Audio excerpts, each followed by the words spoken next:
peut-être disparaître en Wallonie et c'est la faute des cumulards. Mais qu'est-ce qu'un cumulard? Loïc Parmentier a posé la question à un spécialiste. Oui, Olivier, je suis dans une putain de forêt avec Monsieur Questelautre, spécialiste animalier. Alors, le cumulaire est un petit animal d'une région proche de la fouine et du bouffetou de Tasmanie, voyez-vous? Il vit dans les ASBL, il est trop budgétaire, il se déplace en meute et aime distribuer sa nourriture aux autres cumulaires, voyez-vous? Et de quoi se nourrit ce cumulard? Eh bien, sa nourriture préférée, c'est l'oseille publique, n'est-ce pas? Il aime la grignoter discrètement, à l'abri, dans sa tanière. C'est un publifin gourmet, voyez-vous?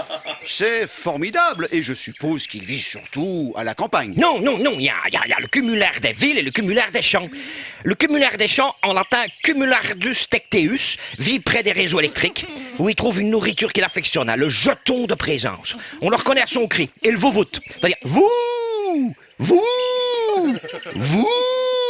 Bien étrange animal. Et le cumulard des villes? C'est le Cumulardus majoris, un être très social. Il vit sur les piétonniers où il côtoie les SDF qui utilisent d'ailleurs sa peau pour se réchauffer, car le cumulard mue. Chaque hiver, il fait donc ce qu'on appelle sa mue sociale.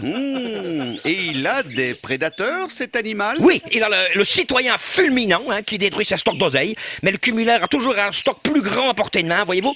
C'est comme les chats. Quand on lance un cumulaire depuis une maison communale, il atterrit toujours sur ses pattes, dans un conseil d'administration. Ce n'est donc pas une espèce menacée? Eh bien, à un moment, on a cru qu'il était menacé par le ludgène à poil ras, mais le sanglier bastonnière est trop lent pour attraper un cumulaire. Donc, rassurez-vous, il ne risque absolument rien. Eh bien, voilà qui est rassurant, Olivier. Le cumulard ne risque pas de disparaître.